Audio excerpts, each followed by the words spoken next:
This is actually depressing. The National Guard is on standby in Washington State, Oregon, and Nevada as a precaution for the potential of election unrest. That is right, we have officially reached the point in our country where people get so upset of election results, all of a sudden it is common to riot, and now we need the National Guard to tell us all to go back home, calm down, everything will be okay, we are all Americans here.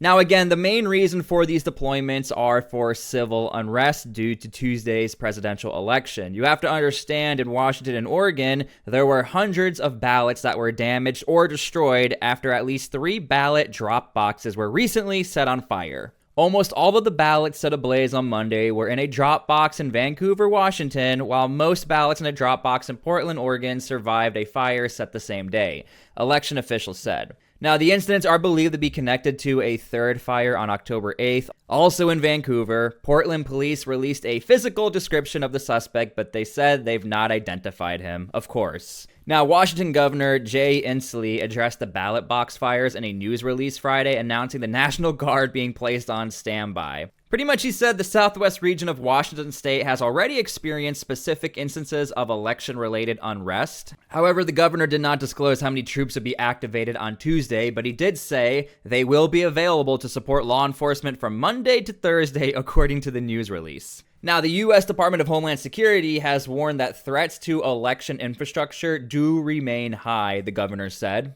Based upon general and specific information and concerns regarding the potential for violence or other unlawful activity related to the 2024 general election, I want to ensure we are fully prepared to respond to any potential additional civil unrest, said the governor. Now, over in Oregon, Governor Tina Kotek said in a statement Friday the National Guard is standing ready as political leaders call for peaceful protest. The governor's office is closely monitoring and coordinating with local, state, and federal agencies to ensure Oregon voters can safely cast their ballots. However, the mayor of Portland stated, while there is no current information to suggest unrest, there is a lot of uncertainty and tension in our community.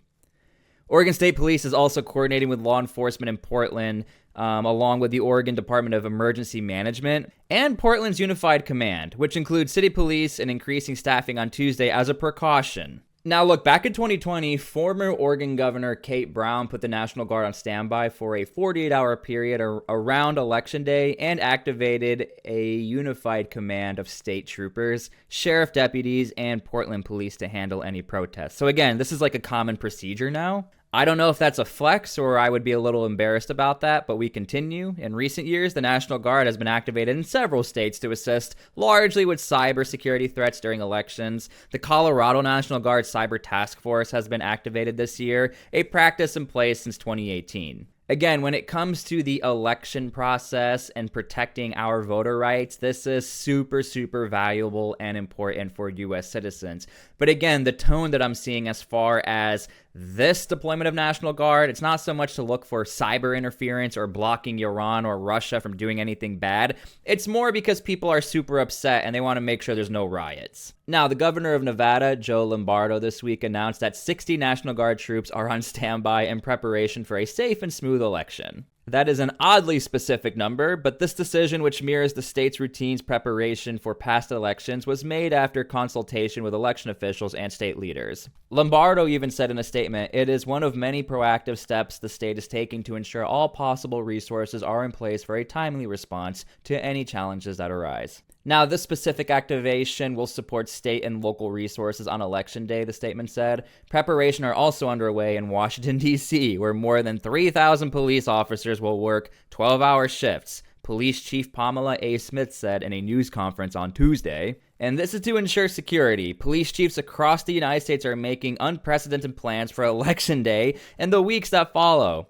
Now, many people are pointing to the fact that this all happened due to the January 6th, January 7th incident, but if we're being honest with ourselves, even before that, the entire culture of the United States was in total shock with the amount of protests that were happening throughout the United States. 3 law enforcement associations representing agencies from across the country, the Major County Sheriffs of America, the National Sheriff's Association, and the Major Cities Chief Association, said in a joint statement last month that authorities have been in preparation for over a year and a half leading up to the election and asked citizens to stay vigilant as well. As always, the associations encourage the public to speak up if they witness anything suspicious or unusual with election activities, the statement said. If you see something, say something, and let law enforcement investigate and determine the outcome of any suspicious circumstances or incidents.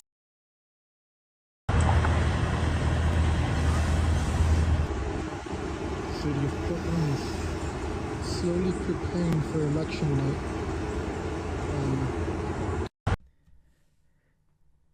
Now, the biggest takeaway from all of this is that it's not really uncommon for the National Guard to deploy, but it's also just kind of weird. We are now in a moment of history where it's becoming the norm to activate the National Guard because we allow for riots and protests to happen in our cities. And unfortunately, this time around, look, if we're going to be honest with ourselves, we are seeing ballot boxes being burned in a certain part of the country, I might add, in the northwest part of the country, and it is very unfortunate. I think whether you're left-leaning or right-leaning, nobody wants to see that. So again, unfortunately, I think this story is getting blown out of proportion just a little bit. I don't think it's the biggest deal ever, but again, it is something that is noteworthy and we should be paying attention to. So yeah, that is currently what's happening.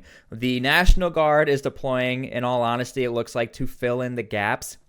And one thing I did find interesting is that it does look like there are some National Guard members who are tracking cybersecurity. I would love that. I think it's important that we stay away from misinformation and disinformation, specifically out of Iranian channels and Russian channels, American adversaries, if you will. So if people are really trying to overhype this story, I think that's a shame because it's not the biggest deal ever. The National Guard is just there to help out. Again, you saw there's only like 60 National Guard members deploying in Nevada. So what are they going to really do if a whole riot breaks out? These guys are there to ensure or to make sure that the gaps are filled for local law enforcement. Other than that, the National Guard can't really even do too much.